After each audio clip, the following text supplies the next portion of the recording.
तो कृषि और कृषि से जुड़े हुए उस सभी क्षेत्रों को समाहित करते हुए हम यहां पर उन मुद्दों को आगे बढ़ाएंगे जो हमने फील्ड में कार्य करके देखा है या जो परिणाम हम लोग लेकर के आए हैं, उसी चर्चा को हम आगे बढ़ाएंगे।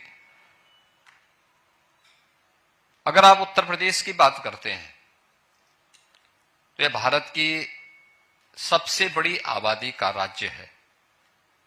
सबसे बड़ी आबादी का राज्य इस बात का प्रमाण है कि जब यहां खेती के अनुकूल और जीवन के अनुकूल वातावरण रहा होगा तब सबसे अधिक आबादी यहां बसी होगी, और वह आज भी हम सबको देखने को मिलती है।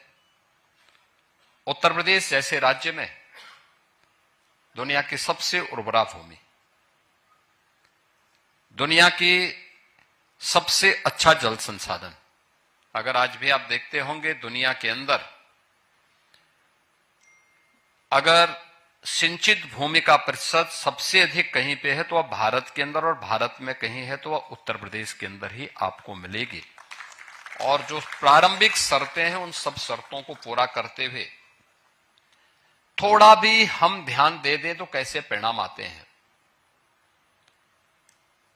परिणाम किस रूप में सामने आते हैं?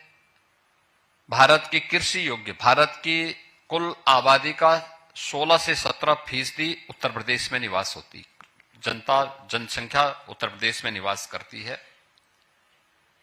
लेकिन कृषि योग्य भूमि में, भारत की कुल कृषि योग्य भूमि में कुल 11% यूपी के पास है। लेकिन खाद्यान्न उत्पादन इसी 11% भूमि में हम भारत के कुल खाद्यान्न उत्पादन का 21% उत्पादन अकेले उत्तर प्रदेश करता है।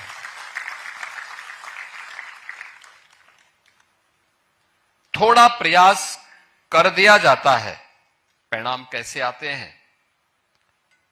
कृषि उत्पादन की जो गति है उसको कैसे बढ़ाया जा सकता है? गत 9 वर्ष में मुझे इस बात पर प्रसन्नता की अनुभूति होती है कि थोड़े बहुत प्रयास जब किए जाते हैं तो परिणाम कैसे आते हैं।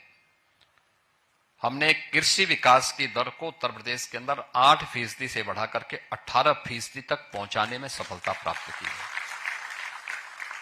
और जिस क्षेत्र में सबसे अधिक पोटेंशियल यूपी के अंदर मौजूद है वह फील्ड में मानता हूं कृषि और कृषि से जुड़ा हुआ क्षेत्र है। अगर आप भारत के विकसित भारत और आत्मनिर्भर भारत की गाथा को देखेंगे, जब ये भारत दुनिया के अंदर, दुनिया की अर्थव्यवस्था में, जब उत्तर प्रदेश यानी भारत जब 44 से 45% अर्थव्यवस्था पर उत्तर प्रदेश का अधिकार था, उसका आधार भारत की कृषि थी, यानी भारत का अन्नदाता किसान था और भारत का कारीगर था। यानी यही दो थे। यहां पर खेती को हमने केवल किसान को केवल खेती तक सीमित नहीं रखा था, वो अपने आप में कारीगर भी था।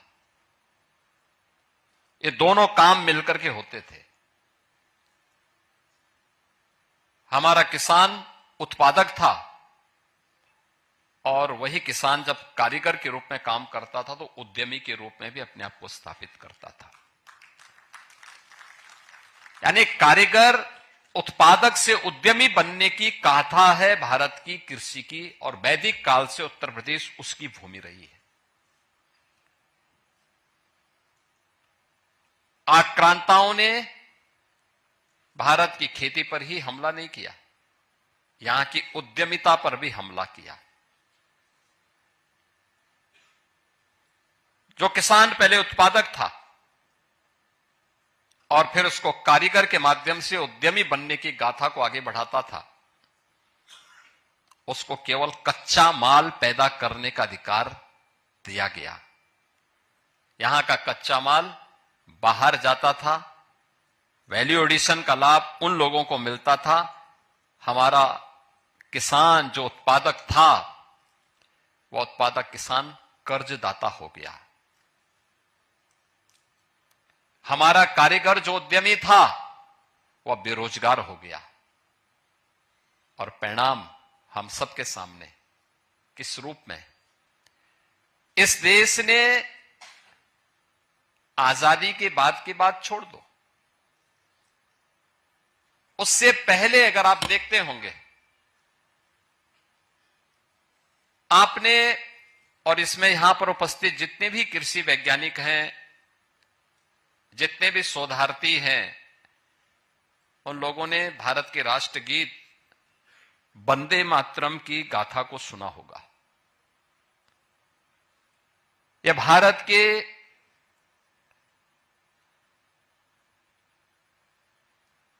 अंदर आनंद मठ पर आधारित एक उपन्यास है, उस उपन्यास का एक पार्ट है।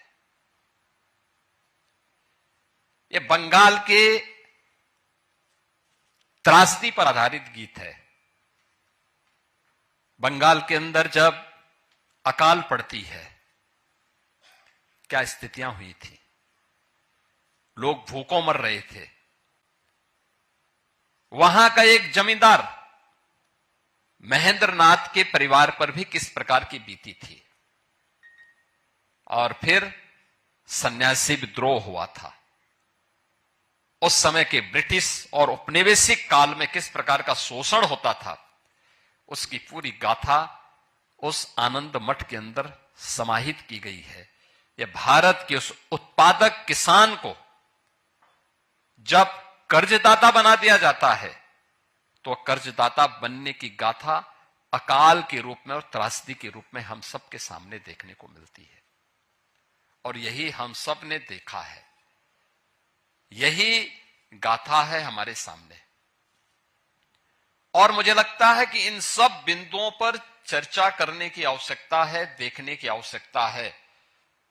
संभावनाएं आपके सामने हैं, उन संभावनाओं को कैसे आप जमीनी धरातल पर उभार करके दुनिया को अपनी ओर आकर्षित कर सकते हैं, यह सामर्थ्य आपके सामने अभी